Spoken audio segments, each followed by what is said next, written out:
The business world has been turned on its head really over the last 18 months with COVID and Brexit. And I'm really interested to see what Business 2.0 is going to look like, how people will react and what the world will be like in this post-business world. Why am I qualified to ask the questions, you might ask? Well, I am a businessman, an entrepreneur, an investor. I've started more than 30 companies. I've floated businesses on the stock market, sold them for 10 times the float price in one time. I've led hostile bids, and I'm really interested in the kind of world of how people tick, really. So I'm asking 6 people with very different, disparate backgrounds, the same 10 questions to see what they think the future is going to be like for the people of Britain and the businesses that operate there. And my guest today is Tasneem Aliewi. Welcome, Tasneem. Thank you. Tasneem's a very interesting lady in that she is a Palestinian woman who was brought up and grew up in the north of England. She started a career in law, but her passion now, she switched to technology, and I've seen her at work.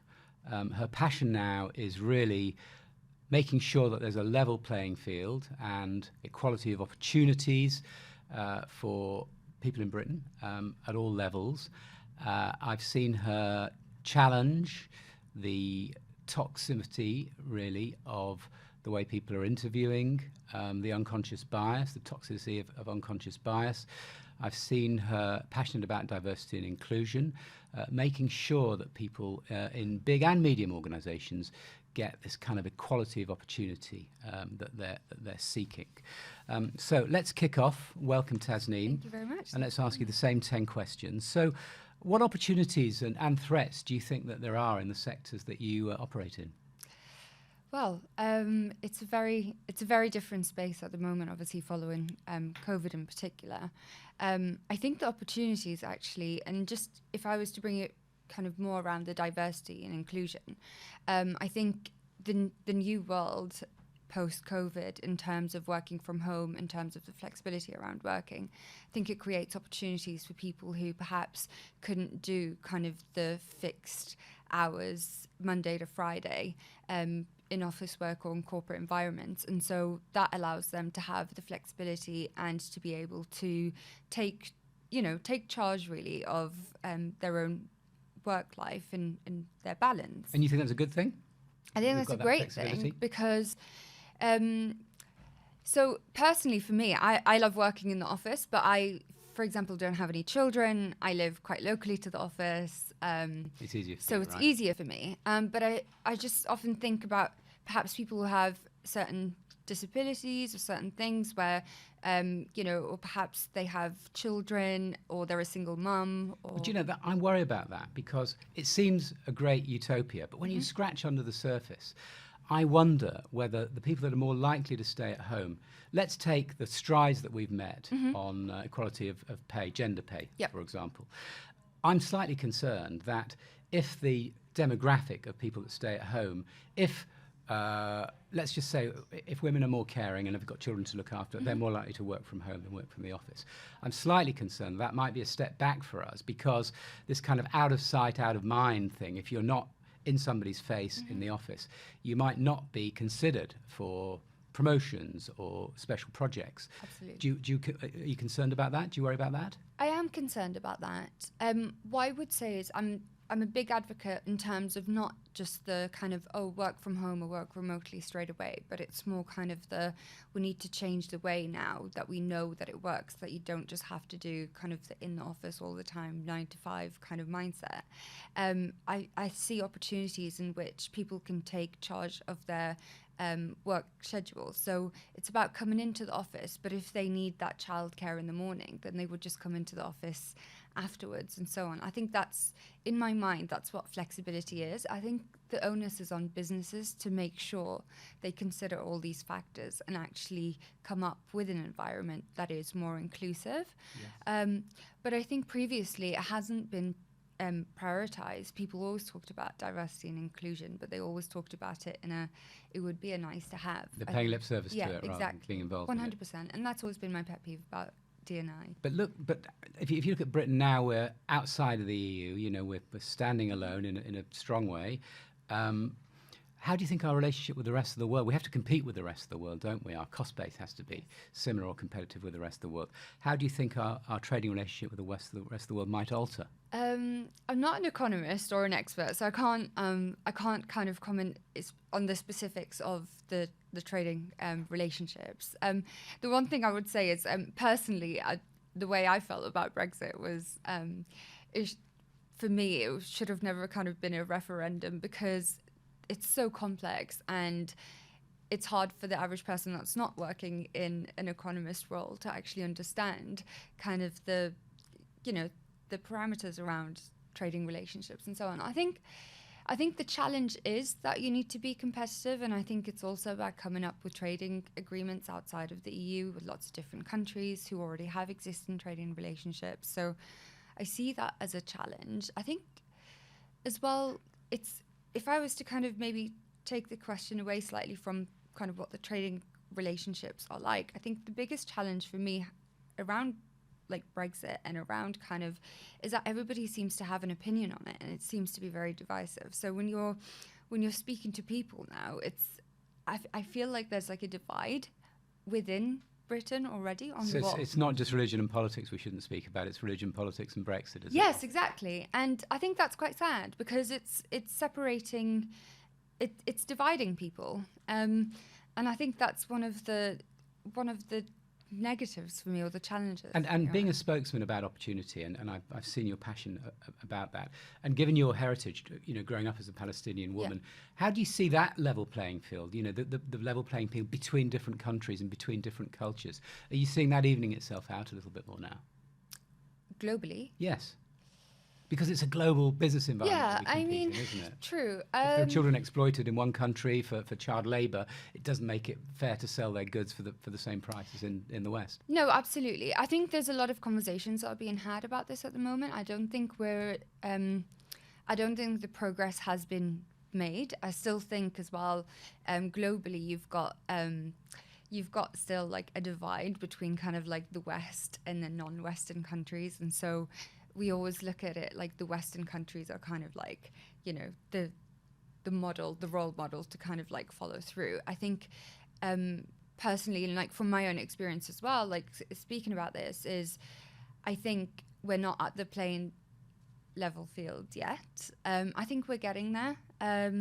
Without getting too much into politics, there's been lots of conversations now. I think especially as well, the younger generation is much more involved in the conversations around political awareness, climate, the divide as well between the wealth divide, and also kind of all forms of oppression as well. So it's happening, but it's not happening quick enough. And it might take half a generation for those people to get into power where they can make 100%, decisions on behalf of the rest of us.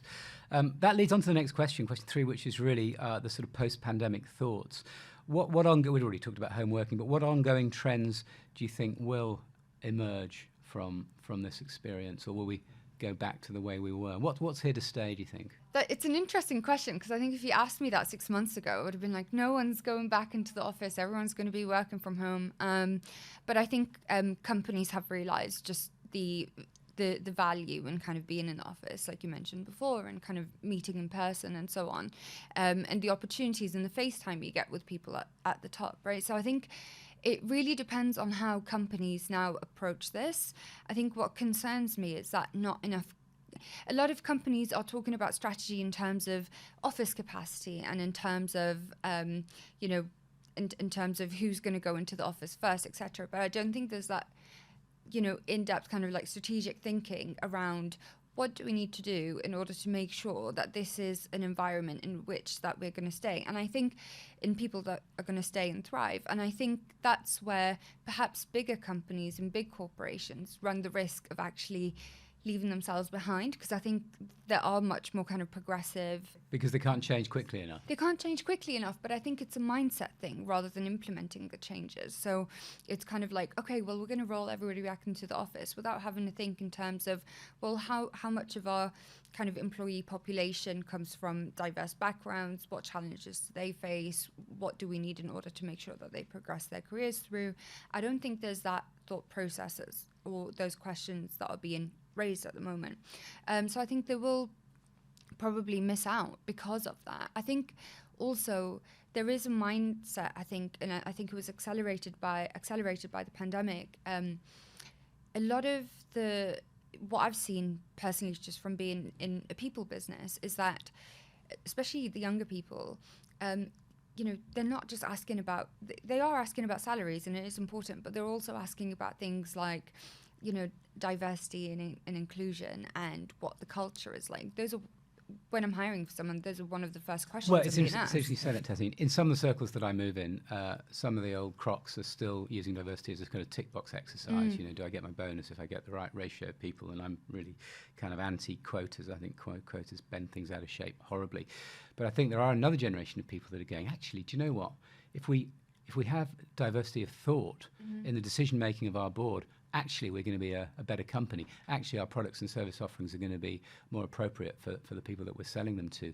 So actually, we're desperate to get this. Yeah. So the seesaw, tips over quite quickly from this is just a boring boxing exercise to actually this is a competitive advantage, and that's the way we've got to get it right. Yeah, 100%.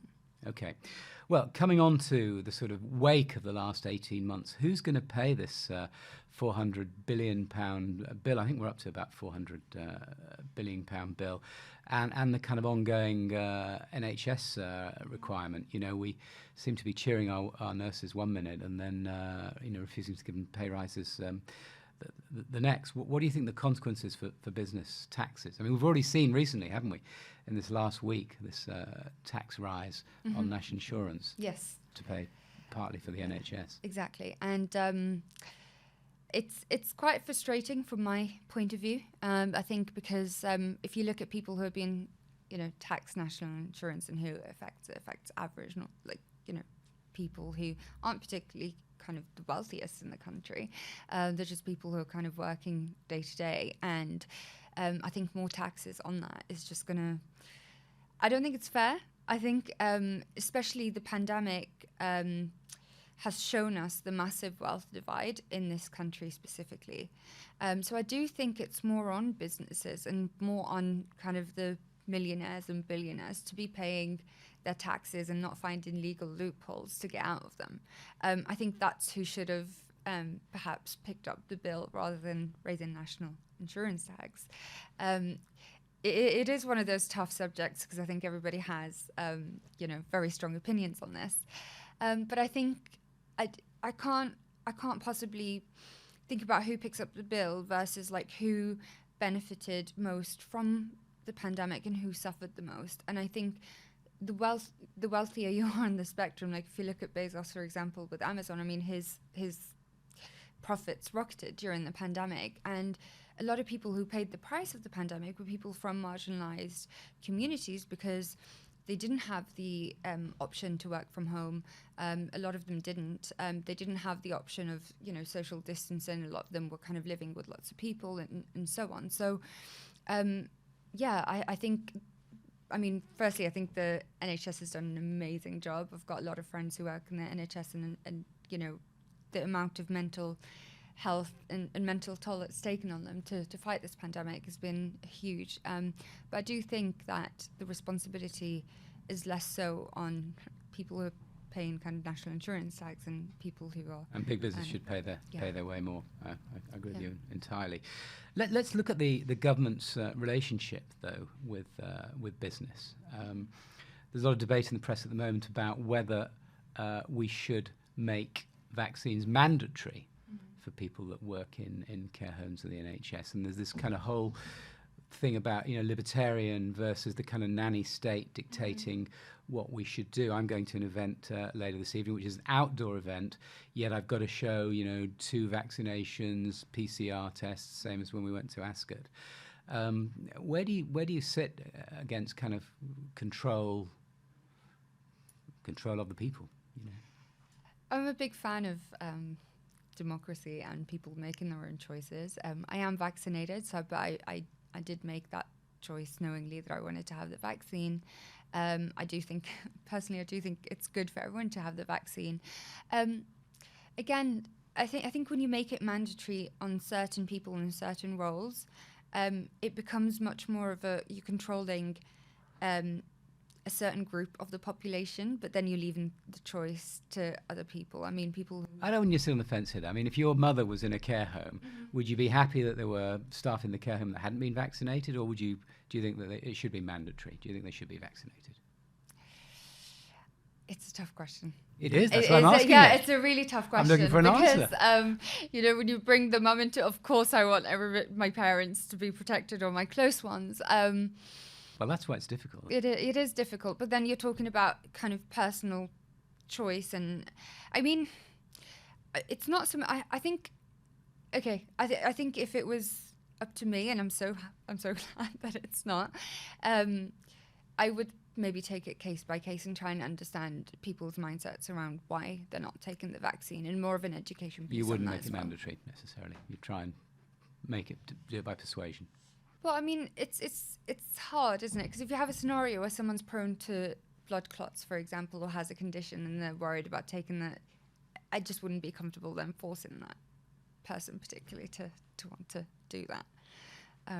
Let's look, moving on to the kind of people, the kind of entrepreneurs that business leaders will thrive in the world of tomorrow. You know, we've got this kind of not entirely true history of these kind of people going to Oxford and Cambridge and Eton and sort of then ending up running businesses and public sector companies.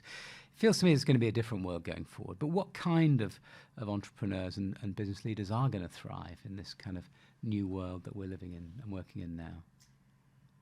I think the world has changed so much since COVID and Brexit, but also since there's a lot more of like a social movement as well around Black Lives Matter, around a lot of oppressions are going on.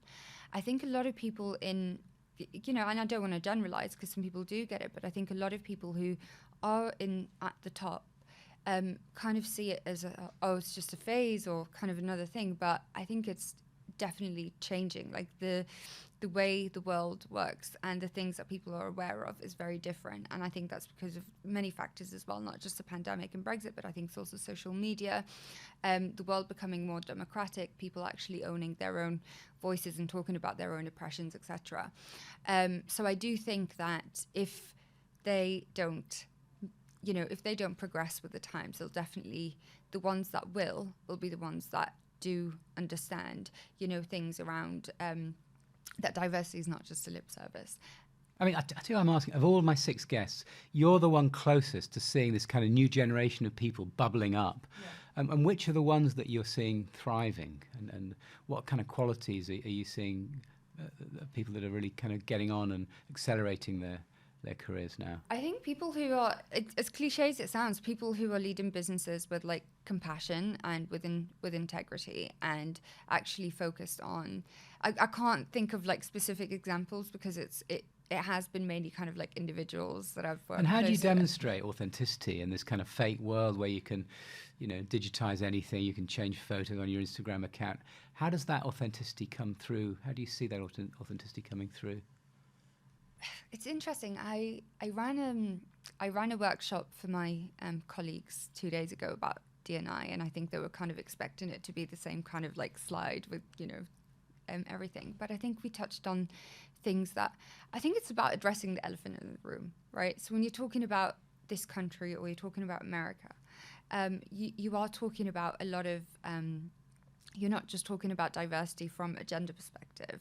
There needs to be an acknowledgement of, white privilege has really kind of gone on for so long, which, I mean, if you mentioned the universities, for example, and the schools, and that was my point actually at the workshop that I ran. It's not so much about saying that we're not going to go and hire people from those universities or people who have gone to those schools.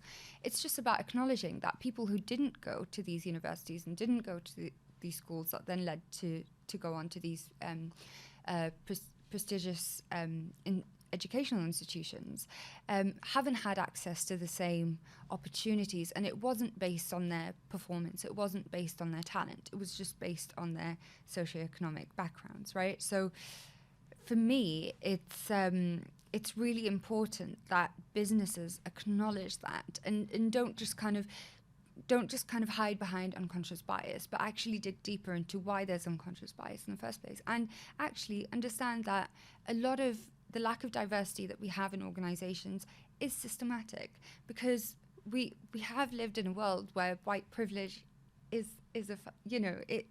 it is there, and people who've benefited and people who've had all this wealth are factually are white and male, especially in these organizations, right? So it is systematic. It might have been they haven't made the system, they've just kind of took part in it, but they haven't created the system, but they're still buying into the system. In terms of, if you look at graduate programs, the reason why I'm so passionate about a graduate program is because it looks outside of the 2-1 top 20 university and so on, and there's a reason for that. I think the minute that businesses understand that that's not just a tick box exercise, and it is actually a systematic problem, and they start to actually dismantle the very systems that created these kind of disparities, then I think that's when they'll move forward. I agree. It's all about coaching, and I think this unconscious bias comes from fear of the unknown, and familiarity with what you do know. So if your best friend's mum was from a certain country and cooked certain food and you kind of like that, then you're more likely to be unconsciously biased when you're interviewing someone. You might like similar things. So it's trying to get rid of that fear and uncertainty of the unknown. Tasneem, we talked earlier about the kind of business working remotely, and you mentioned that you believe that it's here to stay. But again, digging under the surface, do you think it could be a drag on productivity? How do you get the same productivity out of people that are working from home and that that they're working and not just watching Judge Judy or Cash in the Attic?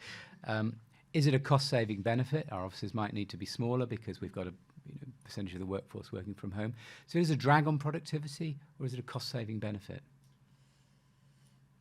A bit of both. I think the way to tackle that is making sure that people who are in leadership positions are coached on this, because we're living in unprecedented times where this has never happened before, and a leader or a manager of a team, for example, wouldn't have had to deal with this before. So I think it's about communication, because I think the one thing that businesses suffered from working from home is communication. I think that's why I like personally going into the office, because it's less formal when you have to go and physically kind of click to call someone on Teams or actually arrange Zoom calls. It's like everyone's in an office and you can just get up and say something.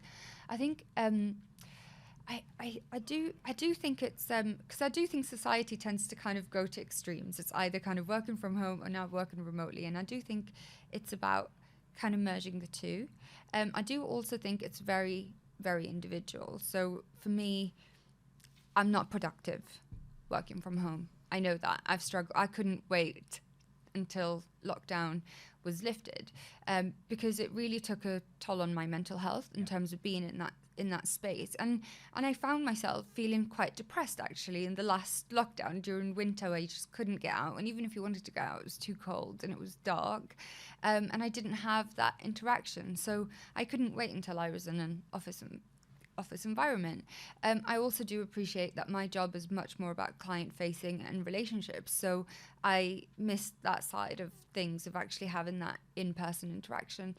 Some people genuinely are very productive at home, and the way they communicate is different, and they prefer to communicate by emails, etc. I don't think we should necessarily dismiss that. I think it should be a conversation with those people. Anyone that says, they want to work from home because they are productive, I think it should be a communication around that, of like, why do you feel productive? Is there something we can do in the office? Is it a case of flexing your hours? Actually communication. It is interesting, isn't it? This is the first one of these 6 interviews that I've done face to face. The others I've done via Zoom, and I can already feel the nuances be different. And I think it's Zoom's great for passing information on, but it's a kind of blunt instrument, seeing more teams, and it's hard to pick up those nuances of pride and hope and fear that you can see when you're talking to people face to face. But it will be interesting to see how that movement settles. Really, let's move on to question 8, which is really about the kind of funding of the new economy. We've seen in the past governments control taxes and control currencies. There's a great emergence now in some of the cryptocurrencies that we're seeing. And, we saw Elon Musk buy £1 billion worth of with cryptocurrency, and then kind of change his mind a bit about that because he was taking them for payment for Teslas, and then he wasn't quite so sure. Do you think that this could be an opportunity, a kind of universal, worldwide opportunity to have independence from governments, or is this the emperor's new clothes? I'm actually pro governments not being involved in crypto for many reasons. I think it's a new way of trading, and I think it's a lot more accessible as well to people who don't necessarily have that much wealth. So for me personally, I'm trying to learn more about it because I keep hearing conversations between men talking about kind of crypto and the investments and the money that they've made. And then I just thought to myself, I need to learn more about this because it's, you download an app, you can get involved in the These are the people that are trading cryptocurrencies, yes, rather than using it to yes, exactly. for everyday commerce. Exactly. Exactly. So more kind of like private investments. But I do think the fact that governments aren't that involved with it means that it can be a bit more democratic and a bit more accessible to all types of people. You don't think governments will think of it as a threat and shut it down or ban people from using it, as they have done in China or are starting to do in China? I think they could, but I think it would be a mistake for the economy. I think, I think crypto is one of those things where you can actually, anybody can get involved in it. And yes, there are threats, just like any technology that comes out there. There is threats, and there are ways to kind of regulate it. But I do like the fact that it's not that regulated at the moment. It's the Wild West. Now, never mind COVID, never mind Brexit. Will climate change finish us all off? Yes. If we don't act now. Do you think we can act now? Do you think we're too late to act? What should we be doing? I think it is too late, but I don't think that doesn't mean that we shouldn't act. I think it's again, it's one of those things, just like D&I. It needs to be talked about, not just a tick box exercise, because what baffles me is, and I think the younger generation perhaps get it a bit more, but what baffles me is that the earth that we're living on, I mean, there wouldn't be an economy without our most expensive commodity, which is planet Earth. And now we're seeing more and more evidence of everything that the scientists have been talking about for many, many years. We're seeing a lot of fires, we're seeing a lot of floods in places that we've never seen before. The temperatures have been hot, the weather has been weird. And, I just think, how are we not acting on this already? And if people are kind of passionate about it, or going out and like Extinction Rebellion, for example, kind of going out in the streets and lying down causing, in the roads. Yes, I mean, I'm not a fan of that approach, because I think climate is about an education, but I do think people shouldn't be looked at as radical or extremists for actually taking matters in their own hand, like Greta purposely going in and sitting and striking outside schools, because it is a genuine threat to all of us. And it's sad to see, when there are solutions and things that can be done. I think what's frustrating for me is that governments will kind of pay lip service, and I think recently the government was kind of saying, oh, well, don't put your dishwasher on twice a day or something like that. Meanwhile, governments are burning coal. Yes, and fossil fuel, and I just think, gosh, like this is not a political game. It's serious. It could end us all. And I don't think it's necessarily ended us all in the sense of like the whole planet just exploding out of a sudden. But I think it's just the slow death of the planet, that's destructive to economies. And again, it's people who can't afford to then rebuild their lives once they're affected by wildfires or floods or extreme weather. They're the ones that are suffering. I just don't think that the governments take it seriously enough. And in talking to you today, I've noticed a sort of blend really of optimism and hope and change and caution. And should you choose in your own life to have children, Tasneem, what advice do you think you'd give them as they enter the business world? That would mean I would have to take my own advice first, but many things, because I think now I'm being much. I mean, I could write a book about this. I think when I first started my career, I really didn't know what I wanted to do, hence why I kind of just went into law. And I just, for many years in my 20s, I just did not know what I wanted to do. And I would say in terms of academia as well, I was okay, but I wasn't kind of gifted academically in a way that I could, just go and ace kind of lots of different jobs or degrees. So I really took that as a failure, and I didn't know what I wanted to do. And I think I just riddled myself with anxiety during my 20s, being like, what do I do? So I think my first advice would be for someone kind of going into the business world is not to worry too much about it, and things will eventually figure themselves out. Like, work hard and do everything that you've committed to doing really well, but don't worry about where you're going to be in 5 years' time, because you don't know. Opportunities will come up as you start building your networks. I went from law to recruitment to tech.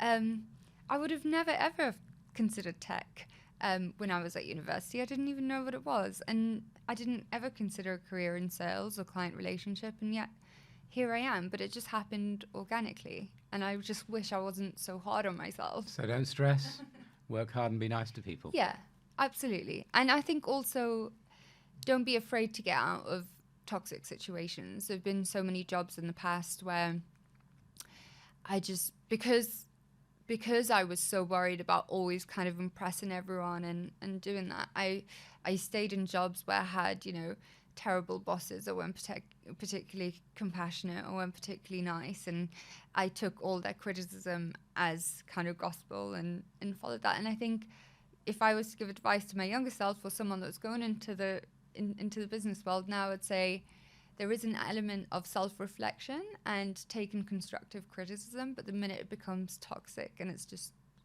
affecting you and your self-worth, I think it's time to move on, and there's no shame in that. So having the confidence to challenge things that are wrong. Good. Tasneem Aliewi, thank you very much for answering all those 10 questions. Thank you very much. Coming into the studio. Cheerio. Thank you.